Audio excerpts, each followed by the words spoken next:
कैसे हो? आप सबके एग्जाम चल रहे हैं। एग्जाम से संबंधित गतिविधि है, कक्षा 11वीं के लिए है। बहुत ही अच्छी गतिविधि है।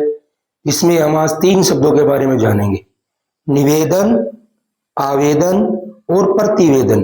प्रतिवेदन जो है वो 11वीं में 5 नंबर का आता है। तो देखिए, आवेदन, निवेदन, प्रतिवेदन। आवेदन में आ उपसर्ग, निवेदन में नि उपसर्ग और प्रतिवेदन में प्रति उपसर्ग। अब इनमें जो मूल शब्द है वो है वेद और प्रत्यय है तीनों में अन। तो शब्द का जो प्रत्यय है वो तीनों में सेम है, लेकिन जो उपसर्ग है वो अलग अलग है। और इनका असली शब्द जो अर्थ है वो है जानना। जानना, इसके बारे में जानना।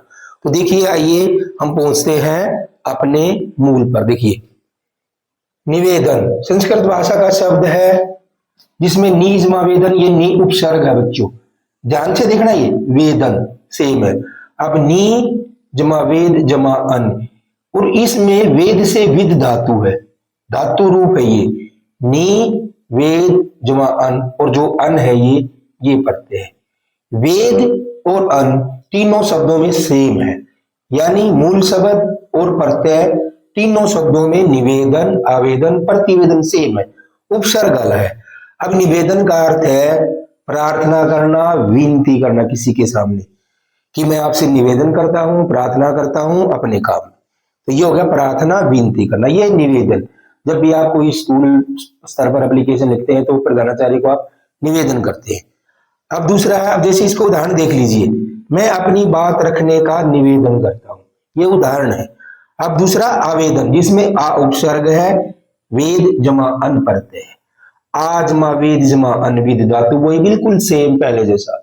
तीनों शब्द एक जैसे हैं, उपसर्ग अलग है। ध्यान से वही आ, वेद और अन प्रत्यय। यह एक प्रकार का अनुरोध पत्र है। जब हम किसी नौकरी के लिए, काम के लिए किसी के सामने आवेदन करते हैं, वो ये है। यह एक प्रकार का अनुरोध पत्र है। इसमें विनय और विनम्रता, यानी विनती का, प्यार का, प्रेम का भाव होता है सामने वाले से। अब इसका उदाहरण देख लीजिए, मुझे कल के लिए अवकाश प्रदान करने की कृपा करें। अगला आवेदन आपसे प्रार्थना कर रहा है, विनती कर रहा है कि मुझे इस काम के लिए अवकाश प्रदान करने की कृपा करें। आवेदन हो गया, वो आवेदन दे रहा है वो सामने वाले को कि मुझे इसीलिए काम है। अब तीसरा है और आखिरी है प्रतिवेदन। ये 11वीं क्लास में 5 नंबर का आता है। 11वीं क्लास में होम एग्जाम 5 नंबर का आता है, ध्यान से पढ़िए। देखिए, प्रति जमा वेदन वही प्रति उपसर्ग, वेद जमा अन प्रत्यय, प्रति जमा वेद जमा अन। और प्रतिवेदन को इंग्लिश में बच्चों रिपोर्ट बोलते हैं, रिपोर्ट।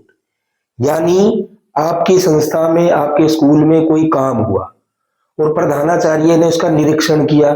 निरीक्षण करने के बाद उन्होंने एक रिपोर्ट तैयार की या प्रतिवेदन तैयार किया, जिसमें उसने लिखा क्या हुआ, क्या नहीं हुआ, किस चीज की कमी हुई या अच्छा हुआ।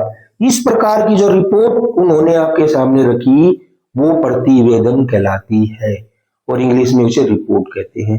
ये बहुत इंपॉर्टेंट है, याद रखिए, सुनिए, दोबारा देख लीजिए। निरीक्षण के पश्चात तैयार किया गया विवरण, आख्या या आख्यान, ये जो एक अधिकारी करता है वो देखता है जिसके सामने। दूसरा, सब कुछ लिख कर देना प्रतिवेदन कराता है कि प्रधानाचार्य ने उस रिपोर्ट के बारे में सब कुछ लिखा, आपको बताया कहाँ अच्छा था, कहाँ कमी थी, वो प्रतिवेदन है। अब इसका उदाहरण देख लीजिए। कल की सभा में 40 लोग उपस्थित थे और मुख्य अतिथि ने शिक्षा पर जोर दिया। तो प्रतिवेदन में उसने बता भी दिया कितने लोग उपस्थित थे, और ये भी बता दिया कि जो मुख्य अतिथि आया था उसने किस चीज पर जोर दिया। बच्चों, जानकारी कैसे लगी? चैनल को लाइक कीजिए, सब्सक्राइब कीजिए। धन्यवाद।